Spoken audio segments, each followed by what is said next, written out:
سيدنا ومولانا محمد۔ ایک بڑی اہم حدیث میں آپ کے سامنے رکھنا چاہتی ہوں، صحیح الجامع صغیر کی ہے۔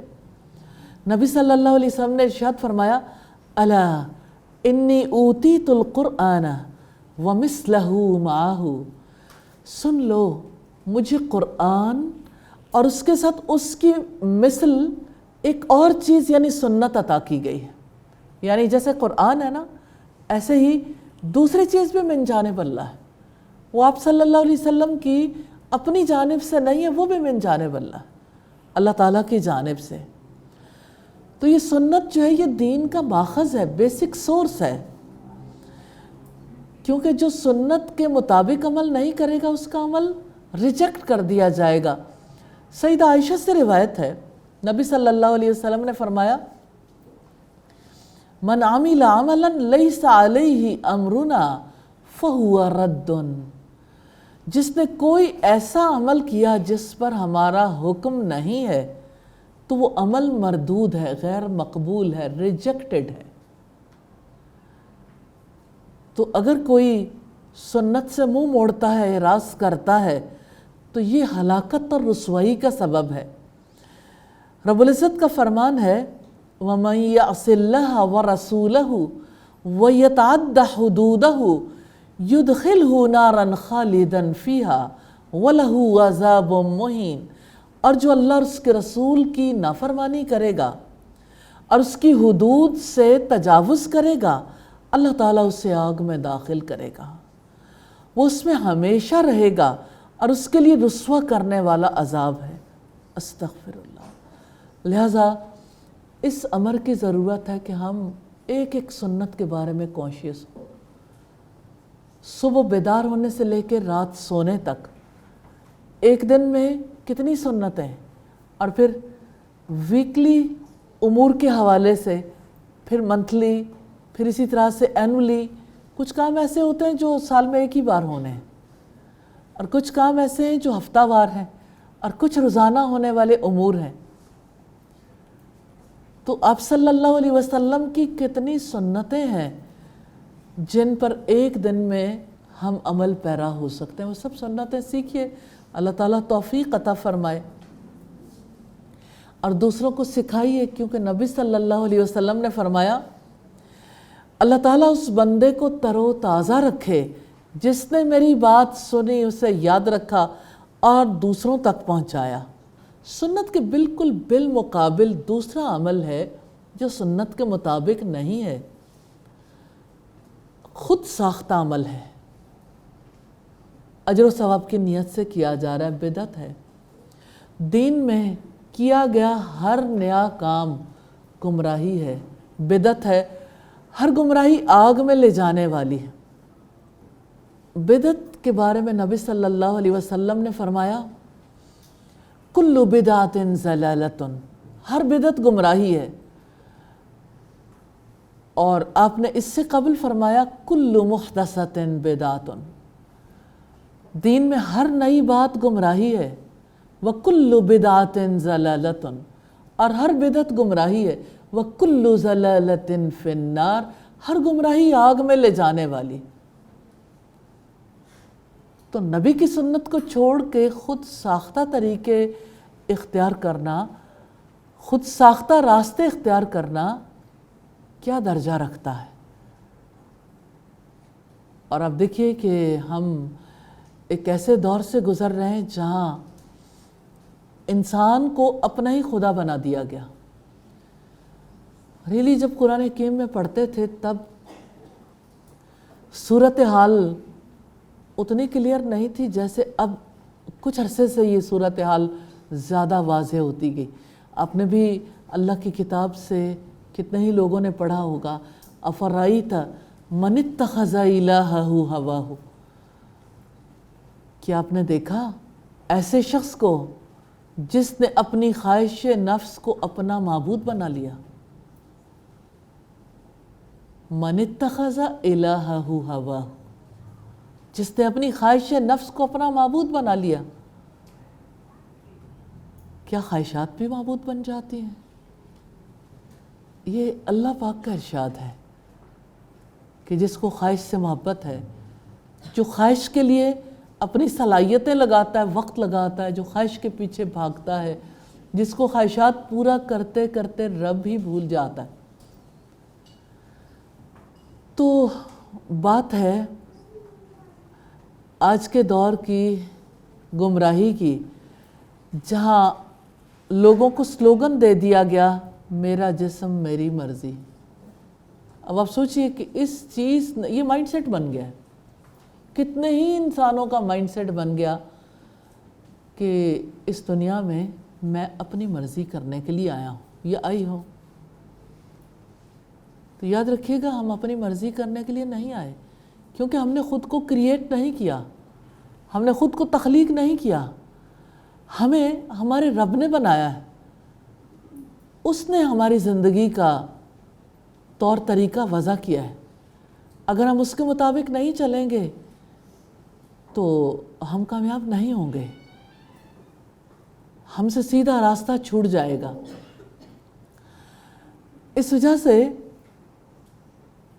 سنت اور بدعت میں سے آپ یہ دیکھ لیجئے سنت کا کیا مقام ہے اور بدعت کا کیا مقام ہے۔ ہر بدعت کو زندگی سے نکالنا ہے اور زندگی میں انشاءاللہ نبی صلی اللہ علیہ وسلم کے طریقوں کو لانا ہے۔ بدعت کا نقصان دیکھنا چاہے تو سیدنا انس فرماتے ہیں کہ اللہ کے رسول صلی اللہ علیہ وسلم نے ارشاد فرمایا، بے شک اللہ تعالیٰ بدعتی آدمی کی توبہ کی قبولیت کے سامنے ایک آڑ کر دیتا جب تک کہ وہ بدعت چھوڑ نہیں دیتا۔ یعنی کوئی نمازیں پڑھ رہا ہے، آڑ ہے، قبول نہیں ہوئی، روزے رکھ رہا ہے یا دین میں بہت سارے نیکی کے کام کر رہا ہے، تو جو نبی کے طریقے کو چھوڑتا ہے اس کے لیے کتنی بڑی سزا ہے کہ اس کے باقی اعمال بھی قبول نہیں ہوتے۔ سیدہ عائشہ سے روایت ہے کہ رسول اللہ صلی اللہ علیہ وسلم نے ارشاد فرمایا، جس نے ہمارے اس معاملے یعنی دین میں کوئی چیز ایجاد کی، بدعت اختیار کی، جو اس میں سے نہیں ہے تو وہ مردود اور باطل ہے، یعنی اللہ تعالیٰ کے یہاں وہ قابل قبول نہیں ہے۔ تو یہ تو معاملہ تھا سنت اور بدعت کا۔ اب ہم حدیث دیکھیں گے۔ حدیث نمبر 12 ہے، ان انس بن مالک رضی اللہ عنہ، سیدنا انس بن مالک رضی اللہ عنہ سے روایت ہے، قال قال رسول اللہ صلی اللہ علیہ وسلم، کہ اللہ کے رسول صلی اللہ علیہ وسلم نے فرمایا، من رغب عن سنتی، جس نے میری سنت سے اعراض کیا، فلیس منی، تو وہ مجھ سے نہیں ہے۔ اتنی سادہ سی بات ہے کہ جس نے میری سنت سے منہ موڑا وہ مجھ سے نہیں ہے، یعنی مسلمان نہیں ہے۔ سنت سے اعراض کرنے والا اگر دنیا میں اپنے پیدائش کے رجسٹر میں اپنا نام مسلمانوں میں لکھوا چکا، یا اس کے پیرنٹس نے لکھوا دیا، یا ساری دنیا اسے مسلمان سمجھتی ہے، اللہ کے یہاں وہ مسلمان نہیں ہے۔ اللہ کے یہاں وہ نبی صلی اللہ علیہ وسلم کے امتی ہونے کی حیثیت میں نہیں اٹھے گا۔ من رغب عن سنتی، جس نے میری سنت سے اعراض کیا، فلیس منی، تو وہ مجھ سے نہیں ہے۔ تو یہ سنت کے بارے میں بہت بڑی بات ہے کہ سنت پر عمل کرنے والا ہی محمد صلی اللہ علیہ وسلم سے متعلق ہے۔ اور حدیث نمبر 13 ہے، وعن العرباض بن ساریۃ رضی اللہ تعالی عنہ، حضرت عرباض بن ساریہ رضی اللہ تعالی عنہ سے روایت ہے کہ رسول اللہ صلی اللہ علیہ وسلم نے ہمیں واعظ فرمایا، اور اس میں ہے کہ آپ نے فرمایا، میری اور میرے نیک اور ہدایت یافتہ خلفاء کی سنت کو لازم پکڑ لو، اسے دانتوں سے مضبوطی سے تھام لو، اور نئے ایجاد کردہ کاموں سے بچو، کیونکہ ہر بدعت گمراہی ہے۔ یہ ابو داؤد، ترمذی، ابن ماجہ اور ابن حبان کی روایت ہے، اور انہوں نے اس حدیث کو صحیح قرار دیا۔ اور یہ جو بات ہے نا کہ اپنے دانتوں سے یا داڑھوں سے پکڑ لو، اس کا مطلب یہ کہ سنت کو لازم پکڑ لو۔ جیسے کہ کوئی چیز ہاتھ سے نکل جانے کی وجہ سے کہ کوئی چیز مجھ سے چلی نہ جائے، کوئی دانتوں کی مضبوطی سے اسے پکڑ لیتا ہے۔ اسی طرح سے آپ صلی اللہ علیہ وسلم نے سنت کی مثال دی ہے کہ سنت کو اس طرح مضبوطی سے تھام لو۔ اچھا، آپ کس طرح مضبوطی سے پکڑیں گے؟ سب سے پہلے اس کا علم حاصل کریں گے، اس کو سمجھیں گے، پھر اس پر عمل کرنے کا جو طریقہ ہے سیکھیں گے، اللہ تعالیٰ سے دعا کریں گے، اور یاد رکھیے گا عادات چھوڑنے بھی مشکل، عادات اپنانے بھی مشکل۔ اس کے لیے بڑی محنت چاہیے، اس کے لیے ماحول بھی چاہیے، اور بڑی اسٹرانگ کمٹمنٹ چاہیے۔ آپ یہ دیکھیے، صبح کی دعا پڑھنا چاہتے ہیں، جب آپ بستر سے اٹھتے ہیں تو آپ کو ایک طویل عرصہ لگتا ہے اس دعا کی عادت بناتے بناتے۔ کئی بار ایسا ہوتا ہے کہ لوگ اپنے اٹھتے ہوئے ایسی جگہ پر کوئی سٹیکر لگا لیتے ہیں، کوئی دعا لکھ کے لگا دیتے ہیں کہ ویسے تو یاد نہیں آتا، چلو سامنے دیکھنے سے یاد آ جائے گا۔ اب واش روم جاتے ہوئے دعا کرنا چاہتے ہیں سنت کے مطابق تو آپ کو دعا یاد ہی نہیں رہتی۔ اچھا، پھر ایسے ہے کہ جیسے واش روم سے باہر نکلنے لگتے ہیں تب دعا کرنا بھول جاتے ہیں۔ وضو سے پہلے بسم اللہ پڑھنے کتنے لوگ بھول جاتے ہیں۔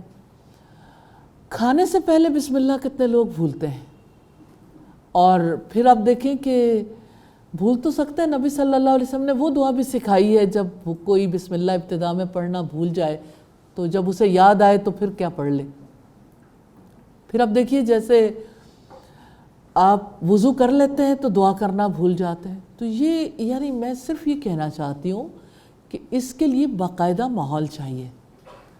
ماحول میں انسان کی تراش خراش ہوتی ہے، اور آہستہ آہستہ عادتیں پختہ ہوتی ہیں، اور خاص طور پر یعنی جیسے آپ دیکھتے ہیں کہ رمضان میں نیکیاں کرنا آسان ہو جاتا ہے، عادات اپنانی آسان ہو جاتی ہیں، لیکن اس میں ایک خاص بات یہ بھی ہے کہ رمضان کے مہینے میں جب 30 ڈیز تک آپ پریکٹس کرتے ہیں تو کسی حد تک آپ اس پہ پختہ ہو جاتے ہیں، یا آپ کہہ سکتے ہیں کافی حد تک بھی، کیونکہ ہر ایک کا معاملہ مختلف ہے۔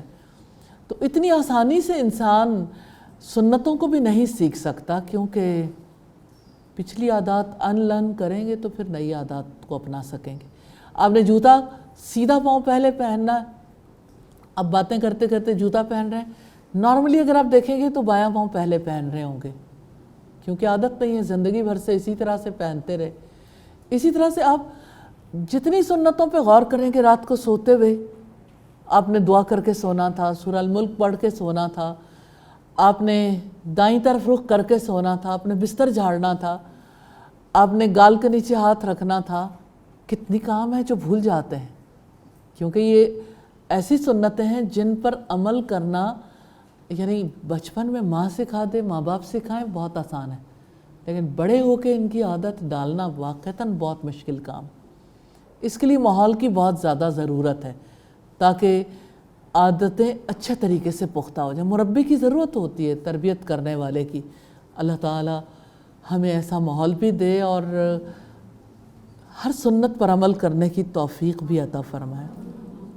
حدیث نمبر 14 ہے، سیدنا ابو شریح خزائی سے روایت ہے کہ نبی صلی اللہ علیہ وسلم ہمارے پاس تشریف لائے اور آپ نے فرمایا، یہ قرآن رسی ہے جس کا ایک کنارہ اللہ تعالیٰ کے ہاتھ میں ہے اور دوسرا تمہارے ہاتھوں میں، لہٰذا اسے مضبوطی سے تھام لو، اس کے بعد تم کبھی گمراہ نہیں ہوگے اور نہ کبھی ہلاک ہوگے۔ یہ طبرانی کی روایت ہے، اور مسند بزار میں یہ حدیث تقریباً انہی الفاظ میں سیدنا جبیر بن مطعم کی روایت سے ملتی ہے۔ یہ حدیث بہت اہم ہے۔ قرآن اللہ تعالیٰ کی رسی ہے۔ اگزامپل کتنی خوبصورت ہے، ایسے مجسم کر دیا نبی صلی اللہ علیہ وسلم نے ہمارے ذہنوں میں کہ اس کو ایک رسی کی طرح دیکھو، کیونکہ ہم عام طور پر یہ منظر دیکھتے رہتے ہیں، جس کا ایک سرا اللہ تعالیٰ کے ہاتھ میں، دوسرا آپ کے ہاتھ میں۔ یہ بندے اور رب کے درمیان تعلق ہے۔ اس قرآن کی وجہ سے آپ اپنے رب سے جڑ جاؤ گے، اس کے بعد آپ کبھی گمراہ نہیں ہوں گے۔ اور حدیث نمبر 15 ہے، سیدنا ابو سعید خدری سے روایت ہے کہ رسول اللہ صلی اللہ علیہ وسلم نے فرمایا کہ جو شخص پاکیزہ کھانا کھائے، سنت کے مطابق عمل کرے اور لوگ اس کی ایذا رسانیوں سے محفوظ ہوں تو وہ جنت میں داخل ہوگا۔ یہ حدیث ضعیف ہے، لیکن اس میں جو بنیادی بات ہے، پاکیزہ کھانا کھانا یعنی حلال کھانا کھائے اور سنت کے مطابق عمل کرے اور لوگوں کو وہ ایذا بھی نہ پہنچائے، پھر وہ جنت میں داخل ہوگا۔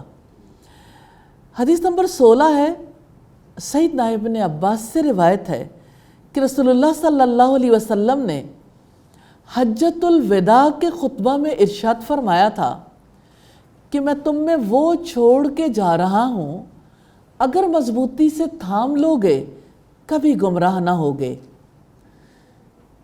کتاب اللہ و سنت نبیہ، اللہ کی کتاب اور اس کے نبی کی سنت، بہت امپورٹنٹ حدیث ہے اس باب کی۔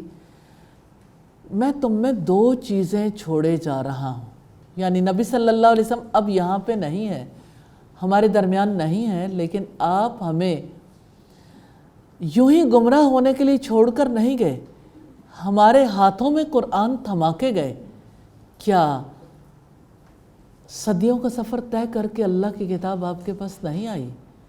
کیا محمد رسول اللہ صلی اللہ علیہ وسلم کی احادیث آپ کے پاس نہیں پہنچی؟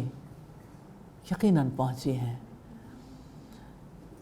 تو 2 ہی چیزیں ہیں جن سے آپ اللہ تعالیٰ کی ہدایت حاصل کر سکتے ہیں، اللہ کی کتاب اور نبی صلی اللہ علیہ وسلم کی سنت، یعنی قرآن و حدیث۔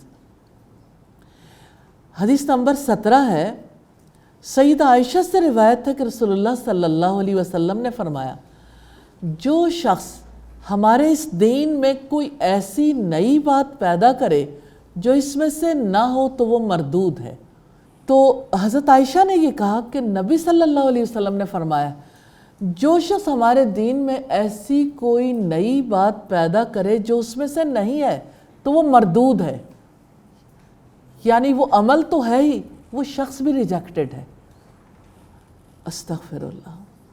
اور مسلم کی روایت میں ہے کہ جو شخص کوئی ایسا عمل کرے کہ ہمارا طریقہ اس سے مطابقت نہیں رکھتا تو وہ مردود ہے، یعنی سنت کے مطابق اگر کسی کا طرز عمل نہیں ہے تو وہ ریجیکٹڈ ہے۔